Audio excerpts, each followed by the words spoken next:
Morning student. बेटा last class की बात करें तो angle intersection between two curve की हमने बात की थी, ठीक है ना। इसके बाद हमने ये वाला क्वेश्चन कर लिया था। इसमें बेटा हमने के की वैल्यू निकाली थी। इसकी निकाली थी बेटा, के की वैल्यू निकाली थी। ये वाला क्वेश्चन बेटा मैंने आपको होमवर्क दिया था। कैसे दिया था बेटा? होमवर्क दिया था, ठीक है। चलिए क्वेश्चन क्या बोल रहा है बेटा, find angle of intersection between the curve this and this. बेटा एग्जामिनर आपसे इन दोनों कर्व का इंटरसेक्शन पूछ रहा है। क्या पूछ रहा है? इन दोनों कर्व का इंटरसेक्शन पूछ रहा है, ठीक है ना। तो पहली बात तो बेटा कर्व के लिए आपको dy अपॉन dx निकालना पड़ेगा, स्लोप निकालना पड़ेगा, ऑब्वियसली बात है। बट बेटा इस फंक्शन में ग्रेटेस्ट इंटीजर फंक्शन भी है, मॉडुलस फंक्शन भी है, तो बेटा इसको मैं सीधे डिफरेंशिएट नहीं कर सकता। क्लियर? तो बेटा मैंने आपसे कहा था कि जब भी ऐसा फंक्शन आए तो आप उसको पहले सॉल्व करो, उसके बाद देखो क्या वो डिफरेंशिएट होगा या नहीं होगा, ठीक है। तो पहली बात तो बेटा आप याद रखिए, mod x mod sine x plus mod square x बेटा ऑलवेज 1 से लेके √2 के बीच में होता है। रिमेंबर कर लीजिए बेटा, इंपॉर्टेंट रिजल्ट है, याद कर लीजिए, रट लीजिए इसको, ठीक है ना। इंपॉर्टेंट रिजल्ट है, क्या होता है? ऑलवेज 1 से √2 के बीच में होता है, ठीक है। तो बेटा अगर बेटा मैं इस पे ग्रेटेस्ट इंटीजर लगा दूं तो बेटा ये 1 का ग्रेटेस्ट इंटीजर मेरा कितना आएगा? 1 आएगा। और √2 का कितना आएगा बेटा? ठीक है। और बेटा √2 कितना होता है बेटा? बेटा √2 होता है बेटा मेरे पास 1.41। ग्रेटेस्ट इंटीजर कितना हो जाएगा बेटा? वापस 1। मतलब बेटा मेरा जो ये फंक्शन है ये 1 से बड़ा और उसके बराबर और 1 से छोटा और उसके बराबर। इसका मतलब बेटा ये फंक्शन क्या हो गया? 1 हो गया। बेटा इसको रट लीजिए, इंपॉर्टेंट रिजल्ट है, ठीक है ना। कई बार जेई वाला क्या करता है, इस पर इंटीग्रेशन लगा देता है, ठीक है, और आगे एक बहुत बड़ा फंक्शन लिख देगा, ठीक है। तो बच्चा इसको देख के डर जाता है, बच्चा इसको देख के डर जाता है क्योंकि सर ये भी आ गया, इतना बड़ा फंक्शन ये भी आ गया, तो बच्चा इसको क्वेश्चन को ही देख के डर जाता है, ठीक है। तो ध्यान रखिएगा, ये सिर्फ पागल बनाना होता है, इस पूरी की वैल्यू एक्चुअल में 1 ही होती है। अगर उसे कभी भी 1 लिखना है तो 1 की जगह इसको भी लिख सकता है, ध्यान रखिए इस बात को, ठीक है।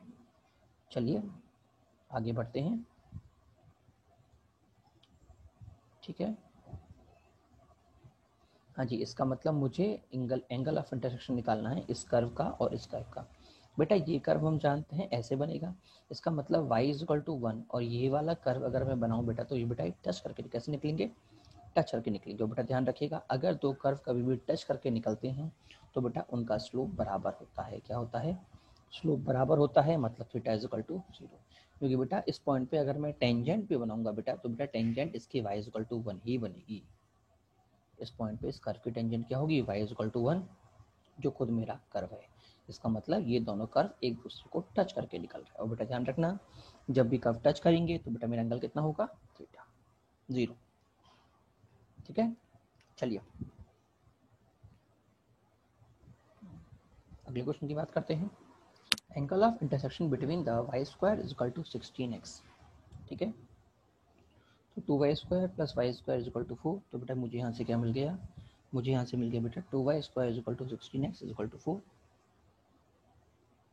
हाँ जी बेटा देखो, सबसे पहला काम तो बेटा मेरे पास होगा, मुझे इंटरसेक्शन अगर निकालना है तो पहले पॉइंट ऑफ इंटरसेक्शन निकालना पड़ेगा। सर क्यों पॉइंट ऑफ इंटरसेक्शन निकालना पड़ेगा? क्योंकि बेटा जब मैं फंक्शन के लिए m1 निकालूंगा, m1 और m2 निकालूंगा, तो फंक्शन को डिफरेंशिएट करने के बाद उनमें मुझे x1 और y1 डालने पड़ेंगे। और वो x1 y1 क्या होंगे बेटा? वो एक्चुअल में इन दोनों कर्व का पॉइंट ऑफ इंटरसेक्शन होगा। क्या आपको समझ में आया? हाँ जी, क्या होगा? दोनों कर्व का पॉइंट ऑफ इंटरसेक्शन होगा। तो मैंने क्या किया? पहला काम पॉइंट ऑफ इंटरसेक्शन निकाला, मतलब इस y को उठा के यहाँ डाल दूँ, मुझे एक क्वेश्चन मिल गई। सॉल्व किया बेटा, ये क्वेश्चन मिल गई। बेटा अगर मैं इसको ध्यान से देखूँ तो बेटा देखो मेरे पास ये रूट नहीं हट रहा, मतलब जो x की जो वैल्यू आ रही है बेटा वो एक इरेशनल वैल्यू आ रही है। क्या आ रही है? इरेशनल वैल्यू आ रही है, ठीक है। इसका मतलब अगर मैं क्वेश्चन में इन वैल्यूज़ को डालूंगा तो मेरा क्वेश्चन की कॉम्प्लेक्सिटी घट जाएगी। और मैंने आपसे कहा था कि जब भी आपके पास पॉइंट ऑफ इंटरसेक्शन निकालना टिपिकल हो या कुछ अटपटी वैल्यू आए तो आप क्या करोगे? आप बेटा उसमें ऑलवेज चेक करोगे m1 m2 = -1 तो नहीं हो रहा, तो मैं क्या करूँगा? पहले का m1 निकाल लूँगा। m1 कितना आएगा? y2 16x, ये आ गया। दैट इज 8y m2 कितना होगा 4x plus 2y divide upon dx is equal to 0। तो बेटा ये हो गया -2x अपॉन y। होगा नहीं होगा? क्या इतना समझ में आया? हाँ जी, ये मेरा पहला कर्व था, यहाँ से मुझे ये मिला, और ये मेरा दूसरा कर्व ये रहा 4x plus 2y divide upon dx। ठीक है, यहाँ से मुझे मिला। अगला काम क्या होगा बेटा? दोनों का मल्टीप्लाई। बेटा मैंने मल्टीप्लाई कर दिया, मल्टीप्लाई होकर बेटा मुझे क्या मिलेगा? -16x² upon y²। बेटा जरा चेक करना, y² मुझे क्या दे रखा है? 16x दे रखा है, नहीं दे रखा। अगर मैं इसको उठा के यहाँ डालता हूँ तो मुझे क्या मिलेगा? -1। मैंने कहा था कि अगर कभी भी पॉइंट आपके UI टिपिकल हो तो m1 m2 -1 चेक करिए। आपका देखो m1 m2 -1 आ रहा है, इसका मतलब both curves are orthogonal. Clear? अगर आप सॉल्व करके इनकी वैल्यूज को यहाँ डालते तो भी बेटा वही आंसर होता, बट वो मीनिंगलेस था, टाइम खराब होता। ठीक है, अगला क्वेश्चन देखिए बेटा। अगला क्वेश्चन पूछा है find AOI angle of intersection for the curve y is equal to 3 की power x minus 1 log x, y is equal to x की पावर n माइनस 1। ठीक है, तो बेटा मैंने आपसे कहा था कि जब भी एक्सपोनेंशियल आए, attend trial is A only way, याद है? देखो कौन कौन सी वैल्यूज पुट कर सकता हूँ मैं स्टार्टिंग में x0 से। जब मैं x0 पुट करूंगा तो 0 पे log 0 हो जाएगा, log 0 हम लेते नहीं है तो x0 नहीं ले सकता। फिर क्या पुट करूंगा बेटा? 1 पुट करूंगा, तो log 1 कितना होता है बेटा? log 1 होता है 0, तो बेटा ये तो मेरा हो गया 0। ठीक है, और ये कितना हो जाएगा? 1 माइनस 1, ये भी कितना हो जाएगा? 0। मतलब इन दोनों में, दोनों ही कर्व में x इज इक्वल टू 1 पे y मुझे क्या दे रहा है? 0। इसका मतलब x1 पे दोनों मेरे दोनों की सेम वैल्यूज आ रही है। इसका मतलब कोऑर्डिनेट कितना हो गया? 1,0 पॉइंट ऑफ इंटरसेक्शन। POI निकल गया। अगला काम dy अपॉन dx एट 1,0। ठीक है, इसमें क्या लगेगा बेटा? सबसे पहले प्रोडक्ट रूल, 3 की power x minus 1 constant, log का हो गया बेटा 1/x। उसके बाद लॉग कॉन्स्टेंट 3 की power x minus 1 into log 3 हो गया इसका। ठीक है, a की पावर x की तरह से। क्लियर हुआ? वैल्यूज पुट करते हैं, x की जगह 1 पुट करना है, y की जगह 0 पुट करना है। तो x की जगह 1 पुट करने पे आ गया 1/1, ये आ गया log 1। log 1 0 होता है तो आगे कुछ भी हो पक्का 0 हो जाएगा। तो बेटा यहाँ से मुझे मिल गया 1। ठीक है, ये आ गया m1। ठीक है, m2 की बात करेंगे तो बेटा x की पावर x का कितना होता है बेटा? इसका होता है बेटा x की power x 1 plus ln x। याद है आपको? मैंने डिफरेंशिएशन में याद कराया था। हाँ जी, फिर से वैल्यूज डालते हैं बेटा, फिर से मुझे मिल गया 1। इसका मतलब m1 is equal to m2। बेटा मैंने कहा था कि अगर m1 is equal to m2 है, इसका मतलब स्लोप मेरा, एंगल मेरा 0 है, और बेटा कट कर्व एक दूसरे को क्या कर रहे हैं? टच कर रहे हैं। Curve are touching each other. Clear? चलिए अगला क्वेश्चन देखिए बेटा। अगला क्वेश्चन क्या बोल रहा है?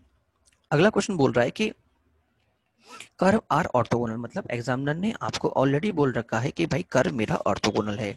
तो बेटा ए की वैल्यू मुझसे पूछिए। क्या पूछिए बेटा? उसने बेटा मुझसे ए की वैल्यू को पूछा है। ठीक है, एक सेकंड के लिए जरा आपसे ट्राई करिए, 1 मिनट में आपको दे रहा हूँ, फिर हम आगे बढ़ते हैं।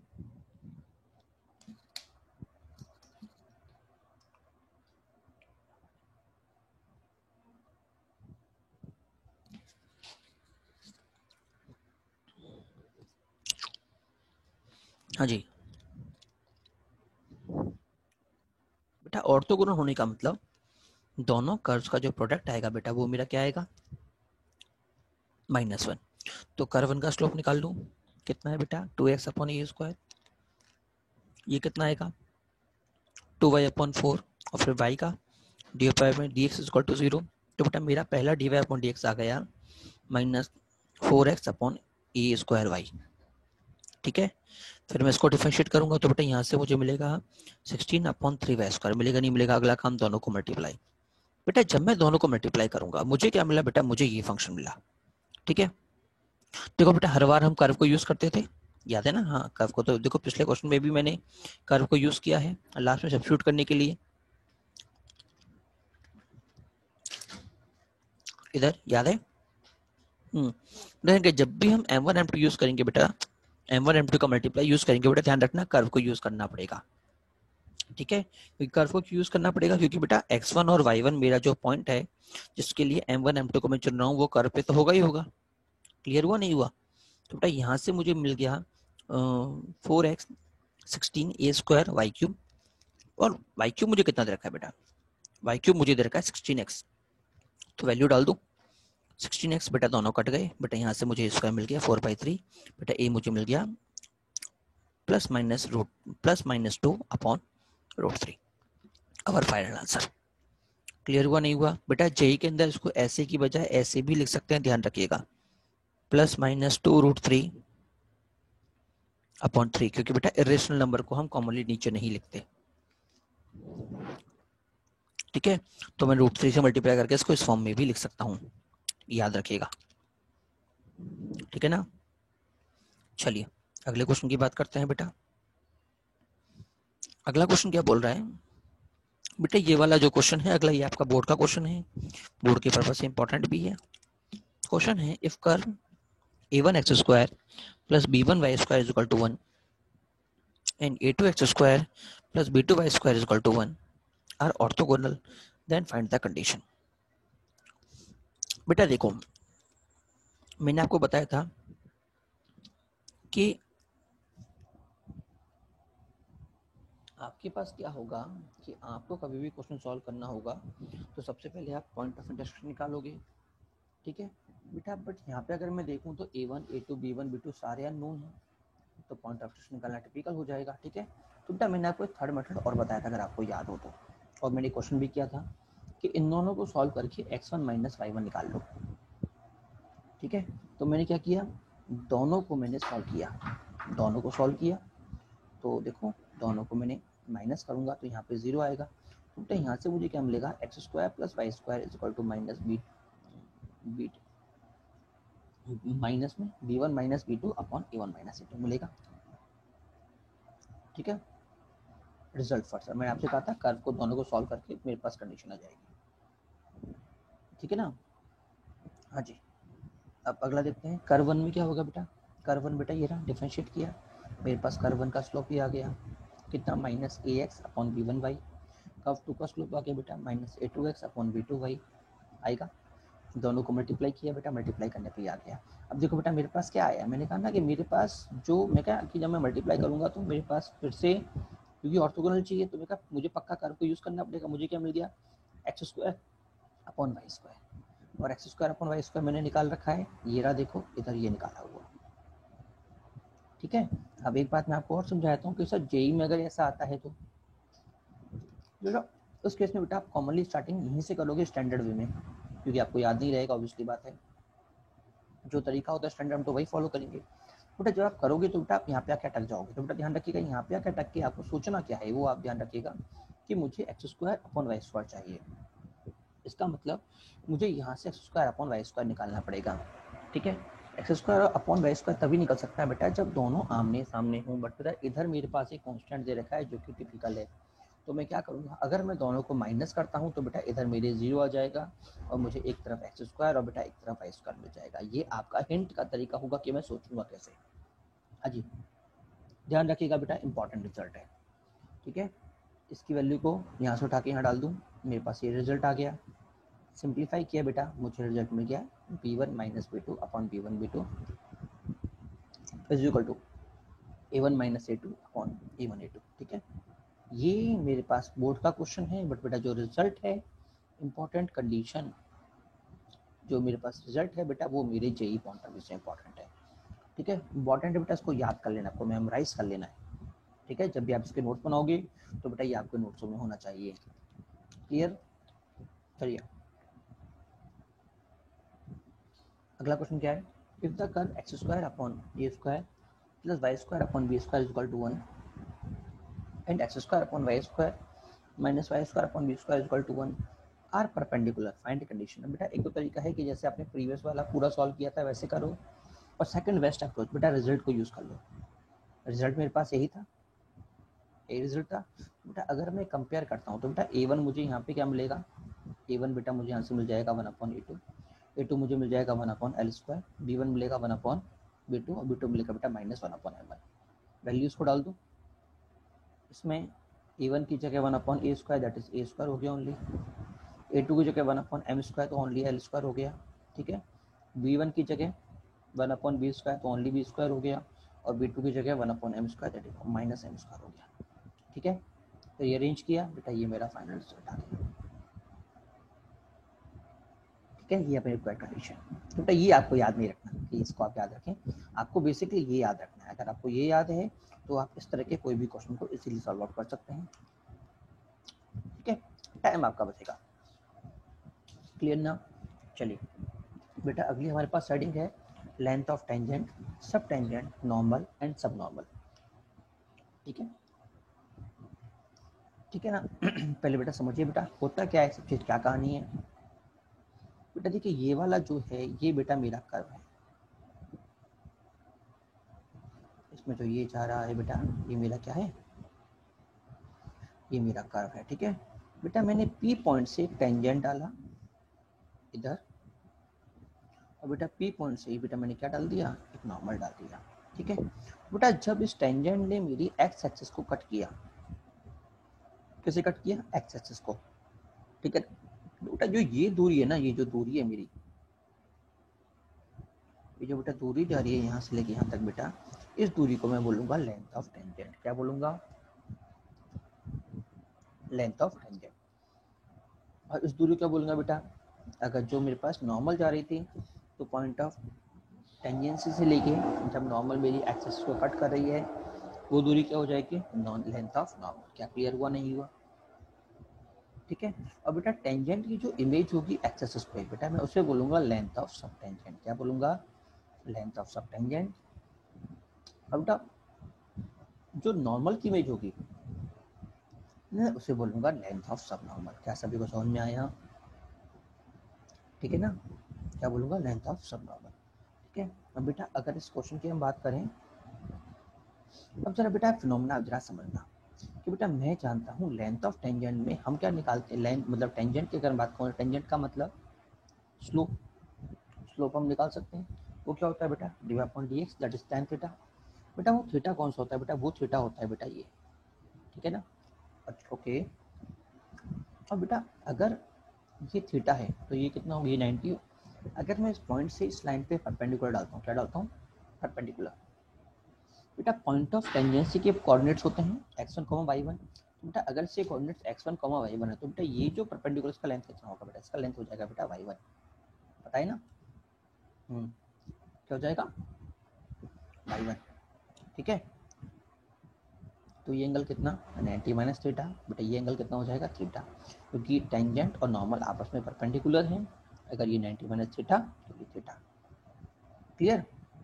चलिए अब हम बात करते हैं। तो बेटा अगर ये मेरा y1 है, ये मेरा थीटा है, तो लेंथ ऑफ टेंजेंट क्या होगा। तो बेटा अगर मैं ध्यान से देखूं तो हम जानते हैं, क्या यूज़ करूंगा मैं, साइन को यूज़ करूंगा, क्या यूज़ करूंगा, साइन को यूज़ करूंगा। अच्छा साइन को कैसे, बेटा साइन थीटा कितना होता है बेटा, वो हो जाएगा y1 upon length of tangent होगा। तो लेंथ ऑफ टेंजेंट कितना होगा बेटा, y1 cosec थीटा। क्या हो जाएगा, y1 cosec थीटा। क्या क्लियर हुआ, नहीं हुआ, हाँ जी। Length of tangent y1 cosec theta, ठीक है ना। अब बेटा मैं बात करता हूँ लेंथ ऑफ सब टेंजेंट की। बेटा सब टेंजेंट में मुझे क्या चाहिए, देखो मुझे जो भी निकालना है, मुझे क्या पता है अभी तक, मुझे x1 y1 पता है और थीटा पता है। तो मुझे y1 थीटा और जो मुझे डिजायर चाहिए उन तीनों रिलेशन निकालना है। तो पहले थीटा y1 और ये चाहिए था तो मैंने ट्राई साइन को यूज़ किया। अब मुझे क्या चाहिए बेटा, अब मुझे चाहिए y1 थीटा और ये, तो मैं कैसे यूज़ करूँगा बेटा, बेटा इस बार बेटा जो मेरे पास यूज़ होगा वो होगा बेटा टेन थीटा। क्या यूज़ होगा, टेन थीटा, ठीक है। तो इस बार क्या होगा, टेन थीटा। टेन थीटा कितना हो जाएगा बेटा, टेन थीटा हो जाएगा बेटा मेरे पास y1 अपॉन लेंथ ऑफ सब टेंजेंट। तो लेंथ ऑफ सब टेंजेंट कितना आ गया बेटा, बेटा ये आ गया y1 cot थीटा। कितना आ गया, मतलब ये दूरी कितनी होगी बेटा, ये दूरी होगी मेरी y1 cot थीटा, क्लियर। ये y1 cosec थीटा और ये y1 cot थीटा, ठीक है। अब हम बात करते हैं बेटा लेंथ ऑफ नॉर्मल की। किसकी बात करते हैं बेटा? लेंथ ऑफ नॉर्मल की। ठीक है, फिर से बेटा मुझे तो एंगल के टर्म में ही बात करना है, हमेशा एंगल और y1 के टर्म में। ठीक है, तो इस बार बेटा ये मेरा एंगल थीटा है, ये मेरा बेस होगा, ये मेरा हाइपोटेन्यूज होगा। तो बेटा इस बार क्या होगा? Cos theta. Like cos theta कितना होता है बेटा? Base upon hypotenuse, that is length of normal. तो लेंथ ऑफ नॉर्मल कितना आ गया बेटा? वो आ गया बेटा y1 sec थीटा। कितना आ गया? y1 sec theta. क्लियर? और बेटा अगर मैं लेंथ ऑफ सब नॉर्मल की बात करूंगा तो मुझे क्या चाहिएगा? ये और ये। तो इस बार क्या होगा बेटा? tan थीटा यूज होगा। tan थीटा कितना होगा? परपेंडिकुलर, दैट इज ये। तो लेंथ ऑफ सब नॉर्मल अपॉन में y1। तो बेटा लेंथ ऑफ सब नॉर्मल कितना आ गया बेटा? ये आ गया y1 tan थीटा। क्लियर हुआ नहीं हुआ? इसका मतलब ये बेटा मेरा जनरलाइज हो गया। ये y1 tan थीटा, ये y1 cos थीटा, ये y1 sec cosec थीटा, और बेटा ये मेरा y1 sec थीटा। ठीक है ना? बेटा अलग अलग जाओगे, अलग अलग जगह जाओगे तो बेटा आपको अलग अलग फॉर्मूले देखने को मिलेंगे। क्यों बेटा? वो बजाय साइन कॉस के बेटा पूरे फॉर्मूले को m1 m2 में लिखते हैं, कई सारे बच्चे पूरे फॉर्मूले को tan की फॉर्म में लिखते हैं। बट बेटा मैं ये बताऊंगा, बजाय इतना सोचने के बेटर ये बेस्ट है कि आप इस फॉर्म में लिखिए। क्योंकि अगर आपका tan थीटा आ गया, क्या आ गया? अगर आपका tan थीटा आ गया, इसका मतलब बेटा आपके ट्राइंगल के अंदर आपने किसको निकाल लिया? इसे निकाल लिया, इसे निकाल लिया। क्या अगर ये दो निकल के आपका हाइपोटेन्यूज निकल जाएगा, और अगर आपका हाइपोटेन्यूज निकल गया तो बेटा आपका सेक भी कॉसेक भी इजीली निकल जाएगा, सेक निकल जाएगा, आप जो चाहो आपका वो निकल जाएगा। ठीक है। बट अगर मैं इनको tan के टर्म में ही लिखना चाहूँ तो बेटा मेरे पास क्वेश्चन लेंथी से लेंथी होता जाएगा। क्यों? मुझे कॉसेक को tan के टर्म में लिखना पड़ेगा, वो भी थीटा के टर्म में। समझ में आया? तो क्वेश्चन अननेसेसरी लेंथी होगा। क्या क्लियर हुआ नहीं हुआ? जैसे मेरे पास क्या आ रहा है? y1 cosec theta, that is y1 कितना हो गया? y1 1 upon sine theta. मुझे tan चाहिए तो cos थीटा से मल्टीप्लाई और cos थीटा से डिवाइड। हाँ जी, ये कितना आ गया? y1 अपॉन tan थीटा, ऊपर कितना आ जाएगा? sec theta. ये कितना आ गया? y1, ये हो गया मेरा tan थीटा, और sec को मैं क्या लिखूंगा? इसको लिखूंगा 1 प्लस tan स्क्वायर थीटा लिखूंगा।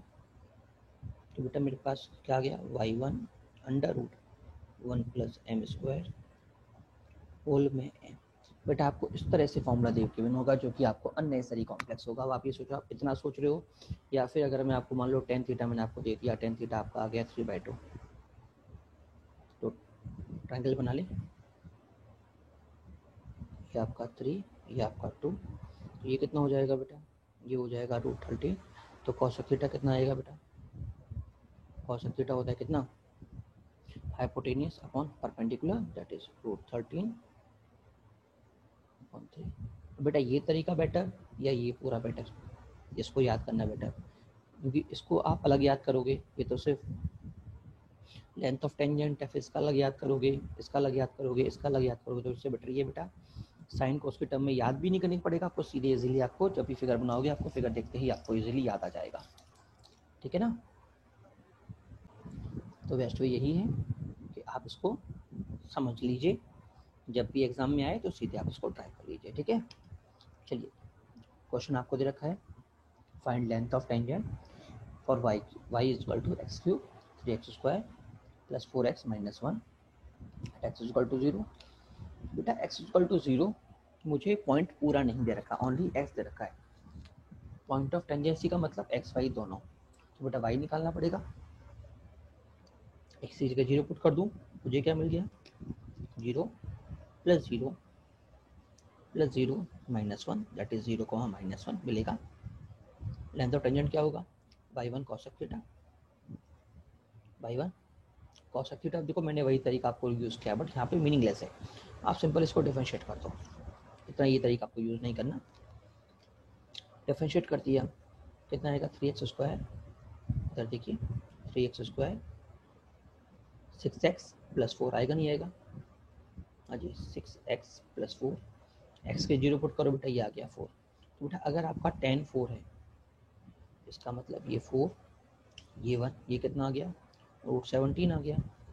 क्या क्या √17 अब आपको चाहिए y1 cosec थीटा, तो y1 मेरे पास कितना है -1, तो बेटा मेरा आंसर कितना आ गया, सीधे लिख दूँ मैं -1 इंटू √17/4 का नॉर्म। देखिए बेटा जहाँ ने पूरा ये सॉल्व किया ना, देखो ये तरीका सॉल्व किया, तो मेरा फाइनल आंसर ये आया है। ठीक है, उससे बेटर ये बजाय इतना भिड़ने से पहले आप तो सीधे 10 निकालो, 10 से ट्रायंगल पे जाओ, वहाँ से कॉसेक निकालो, आपका आंसर आ जाएगा। ठीक है ना बेटा, मैंने मॉड क्यों लिया, क्योंकि बेटा लेंथ ऑलवेज पॉजिटिव लेते हैं, इसलिए बेटा मैंने क्या लिया है, मॉड लिया है। क्लियर। अगला क्वेश्चन, लेंथ ऑफ सबटेंजेंट सब नॉर्मल एट एनी पॉइंट। बेटा मुझे इसका सबटेंजेंट सब नॉर्मल निकालना है। बेटा ध्यान रखिएगा, इसका मैंने क्या निकाला है, इसका मैंने लेंथ ऑफ टेंजेंट निकालना है। ठीक है बेटा, बाकी सभी आपका होमवर्क है, सब नॉर्मल, नॉर्मल एंड सब टेंजेंट बेटा आपको सब निकालने हैं। ट्रायंगल आपका बन चुका है, क्या था 4/1 √17। आप कॉसेक निकाल सकते हो, सेक निकाल सकते हो, टेन निकाल सकते हो, कॉट निकाल सकते हो। ठीक है, चलिए अगला क्वेश्चन, फिर से मुझे क्या निकालना है, सब नॉन सब टेंजेंट मतलब y1 cot थीटा। सिंपल सी बात है, m निकाल लो, कितना आएगा 2y/dx = 4। m मेरा बेटा ये आ गया, m को उठा के इस जगह पुट कर दिया, बेटा मुझे ये मिल गया, हाँ जी y²/2a। अब बेटा फिर से क्या कहते, देखो y² आ गया, तो कर्व के पास भाऊंगा कि भाई तू बता तेरी हिसाब क्या है, हाँ जी वो बोलेगा भैया मैं तो 4ax हूँ, तो बेटा काट ही दिया, तो बेटा ये आ गया 2x। तो बेटा मुझे यहाँ से रिजल्ट क्या मिल गया कि जो लेंथ ऑफ सब टेंजेंट ऑलवेज क्या है, प्रोपोर्शनल टू एब्सिस। और बेटा ये अगर हम ध्यान से देखें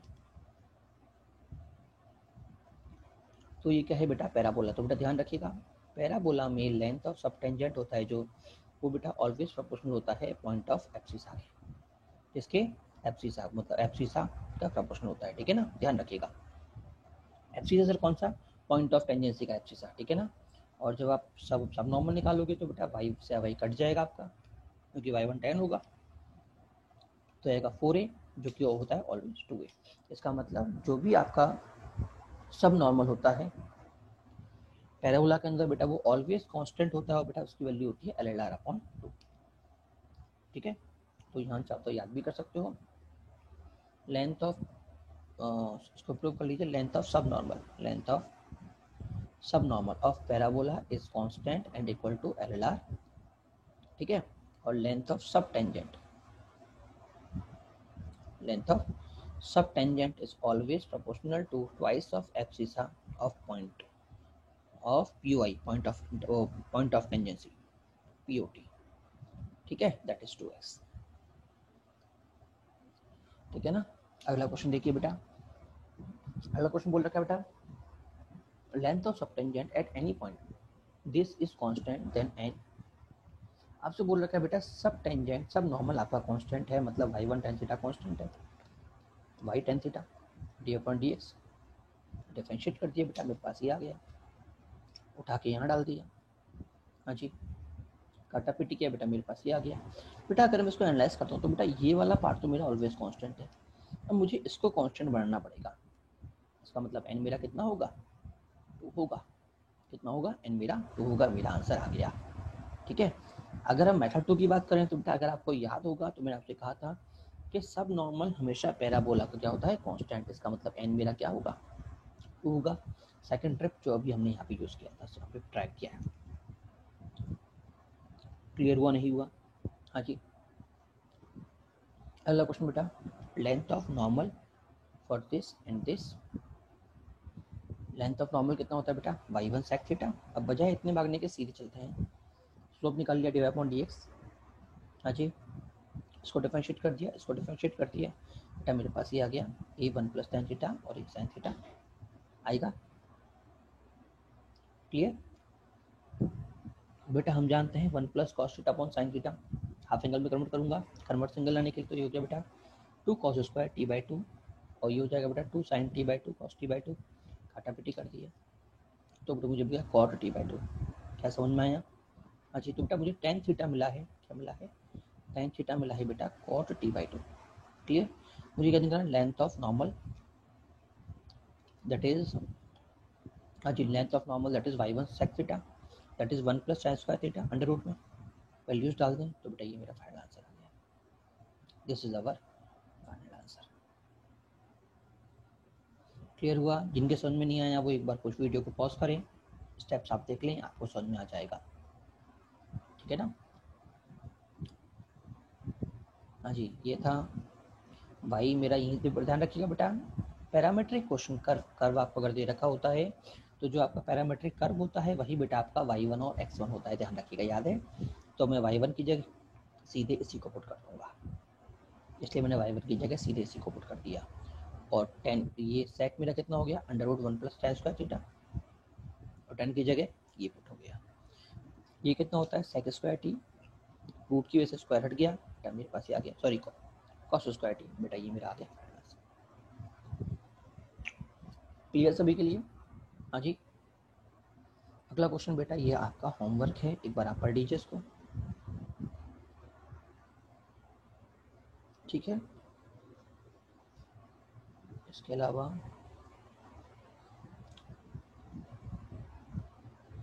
ये भी आपका होमवर्क है, इसको भी पढ़ लीजिए एक बार आप।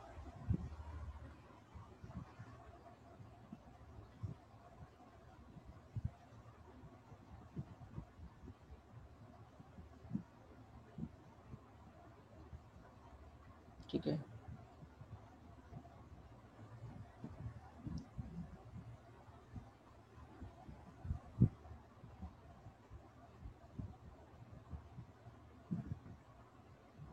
ये भी आपका होमवर्क है, ऐसे ही पढ़ लीजिए आप।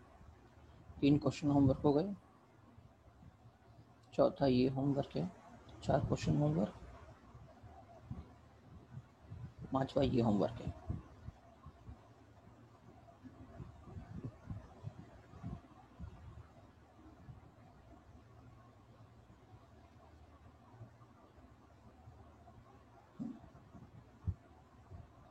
बेटा 5 क्वेश्चन मैं आपको होमवर्क दे रहा हूँ, ठीक है ना? 6 ही देता हूँ, सारे होमवर्क देता हूँ, ये भी आपका होमवर्क है, ट्राई करना। ठीक है, हाँ जी, अगली क्लास में फिर आपका अगला टॉपिक वर्टिकल टेंजेंट्स आपका वो देख लेंगे, वैसे पहले होमवर्क डिस्कस करेंगे, ठीक है ना? तो अगली क्लास बेटा आपकी जो भी होगी, हमारा क्वेश्चन नंबर 653 तक डन हो चुका है, 54 से बेटा हम अगली क्लास पढ़ना स्टार्ट करेंगे, पेज नंबर 88 से। ठीक है, चलिए बेटा आज की क्लासेस ओवर, ओके बाय।